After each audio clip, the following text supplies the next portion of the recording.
50% penalty டாரிஃபில் Indian குட்ஸுக்கு ready set to ready அப்படின்னு சொல்லிட்டு investing.comல ஒரு ஆர்டிக்கிள் வந்திருக்கு.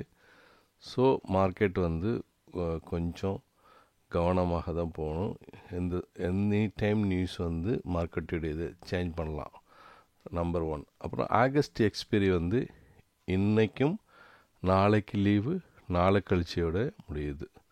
அது யாருமே வந்து ரிஸ்க் எடுக்க விரும்ப மாட்டாங்க. ஸோ நாளைக்கு ஒரு லீவ் இருக்கிறதுனால, 2வது ட்ரம்புடைய அறிவிப்பு 27ஆம் இருந்ததுன்னா மார்க்கெட்டு எந்த பக்கம் வேணாலும் மூமெண்ட்ஸ் மாறலாம். சரியா? அப்புறம் expiry day Thursday to Tuesday Thursday Sensex to Nifty மாறுதுங்கிறத பல தடவை நம்ம சொல்லியிருக்கோம். அதையும் நம்ம கவனத்தில் கிராஸ் செக் பண்ணிக்க வேண்டியதான். அப்புறம் பிஎம் மோடியுடைய ஜிஎஸ்டி ரீஃபார்ம் அனௌன்ஸ்மெண்ட் வந்து எனி டைம் வரலாம். ஏன்னா தீபாவளிக்கு முன்னாடியே நம்ம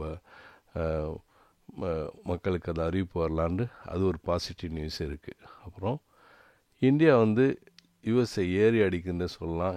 ரீஃபைன்ட் ஆயிலை நீங்கள் வாங்குறதுனா வாங்குங்க, வாங்காட்டி போங்கன்னு சொல்கிற மாதிரி ஃபாரின் மினிஸ்டர் சொல்லியிருக்கிறதாக மணி கண்ட்ரோலில் ஒரு ஆர்டிக்கல் நான் அது பார்த்தேன். அதே மாதிரி இந்தியாவுக்கு நியூ யூஎஸ் அம்பாசிடர் வந்து ரொம்ப இளமையான ஒரு ஆளை போட்டிருக்காங்க.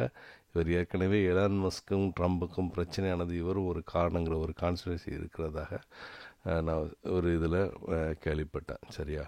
அப்புறம் ஃபெட் சேர்மன் பவலுடைய டோயிஸ் கமெண்ட் காரணமாக 17 செப்டம்பர் வந்து ரேட் கட்டு வரும்னு எதிர்பார்ப்பில் யூஎஸ் மார்க்கெட் எல்லாம் மேலே ஏறிச்சு.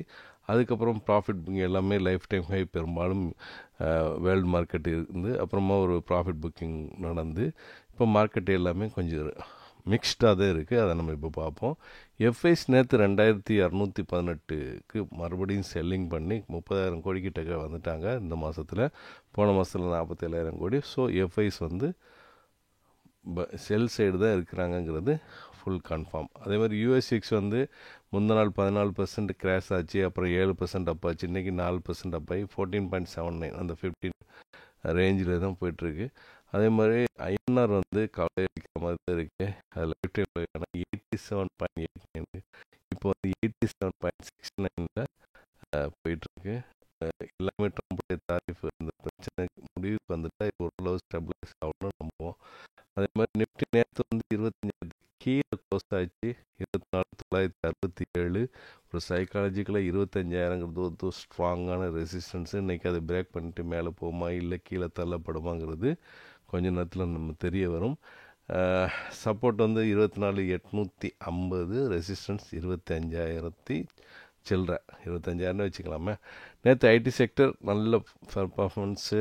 இன்ஃபோசிஸு 3%, ஹெச்எல் டெக் 2%, விப்ரோ 2%, கிட்டத்தட்ட 2.5% ஐடி செக்டர் இதாச்சு. ஆனால் அது எப்படி ஹோல்ட் ஆமாங்கிறது $1 million கொஸ்டின். இப்போ அந்த ஏடிஆரை நம்ம செக் பண்ணுவோம். அதே மாதிரி கோல்டு வந்து 3,377 கொஞ்சம் கொஞ்சமாக ஏறிக்கிட்டது பார்த்துட்ருக்கோம். உலகத்தில் ஏதோ ஒரு ஃபியர் இருக்குங்கிறது கோல்டு இண்டிகேஷன் காமிக்கும். அதுக்குள்ள நியூஸும் பின்னாடி இருக்குது, பார்ப்போம். 3,500 தான் அது லைஃப் டைம் கை. அதுக்கு இன்னொரு இண்டிகேஷன் இருக்குது. பிட்காயின் கிட்டத்தட்ட 15% சரிஞ்சிருக்கு. 1,24,000 சில்லற தான் லைஃப் டைம் கை. இப்போ 1,09,400 ட்ரேட் ஆகிட்டுருக்கு. க்ரூட் ஆயிலும் ஒரு 0.25% டவுன் ஆகி 64.6. சரியா? இப்போ வந்து ஆப்ஷன் செயின்னு நேற்று ஓப்பன் இன்ட்ரெஸ்ட் பார்க்கும் வரைக்கும் ரெசிஸ்டன்ஸ் சைடு 25,000 to 25,500 வரைக்குமே 1,00,000க்கு மேலே ஓப்பன் இருக்குது. அதில் 25,000 பர்டிகுலராக 2,00,000 ஓப்பன் இன்ட்ரெஸ்ட் இருக்குது. அதே மாதிரி சப்போர்ட் சைடும் 25,000 to 24,900, 24,800, 24,500 1,00,000 கான்ட்ராக்ட் இருக்குது. ரைட்டா? குளோபல் மார்க்கெட் பொறுத்தவரை Dow Jones flat, S&P 0.5% down, Nasdaq 0.25% down, Europe market 0.25% up, England FTSE, CSE Italy 1.5% down, DAX Germany 0.5% down, Asian market Japan Nikkei 0.25% down, Singapore Strait Times 0.5% up, Hong Kong Hang Seng 1.5% up, Korea Kospi 0.5% down, Jakarta Indonesia 3% up, Shanghai China 1.5% அப்பு. இந்த மாதிரி mixed up down பெரிய லெவலில் வேறு இருக்குது. 1.5% 2 maximum 1.5%, குறைஞ்சது 0.5% அந்த மாதிரி இருக்குது.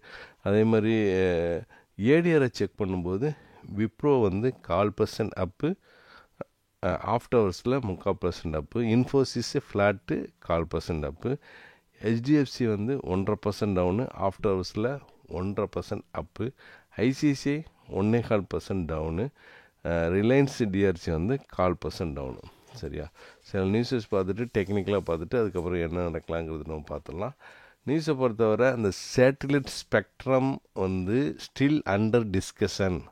ஏன்னா அந்த எலான் மஸ்குடைய ஸ்டார்லிங்க் கூட இருக்குல்ல, அது அண்டர் டிஸ்கஷன் சொல்லிட்டு மணி கண்ட்ரோல் நியூஸில் வந்திருக்கு. இன்னும் ஃபைனலைஸ் பண்ணலான்னு சொல்லிட்டு இது அந்த டெலிகாம்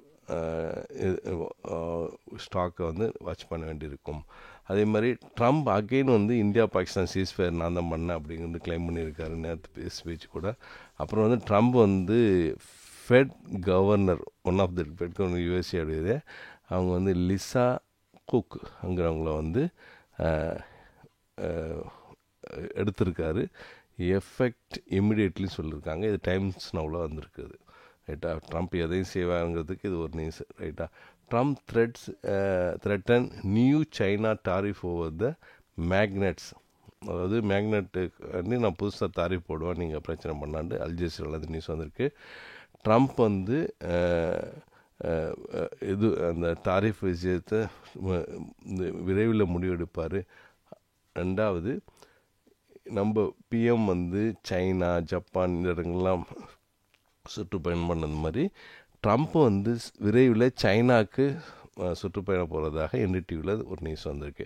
அப்புறம் புதின் அண்ட் ஈரான் வந்து பேச்சுவார்த்தை நடந்திருக்கு ஃபோனில், எஸ்சிஓ சம்மிட் சம்பந்தமாக.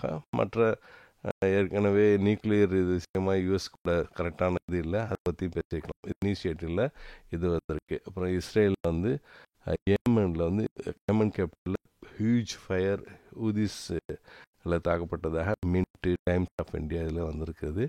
அதே மாதிரி 20 பேர் கொல்லப்பட்டதாகவும் 6 ஜேர்னலிஸ்ட் அதில் இருக்கிறதாகவும், அதில் மெயினாக வந்து ஒரு கேமரா வச்சுட்டு ஒரு பெண் மரியம் அபு தேசன்டே போட்டிருக்காங்க பேர், த கார்டியன், அல்ஜசீரா இதில் எல்லாம் வந்திருக்கு, கொல்லப்பட்டதாக அங்கே காசாவில் போயிட்டுருக்கு. அப்புறம் வந்து பிரேசில் வந்து இஸ்ரேலுடைய அம்பாஸ்டர் வந்து ரெஃப்யூஸ் பண்ணியிருக்கிறதாக டைம்ஸ் ஆஃப் இஸ்ரேலில் வந்திருக்கு. அப்புறம் ட்ரம்ப் வந்து இன்னும் 2-3 வாரத்தில் காசா வர எண்டுக்கு வந்துடும் அப்படின்னு சொல்லியிருக்காரு. Times of India, times of இஸ்ரேலில் வந்திருக்குது. ரைட்டா?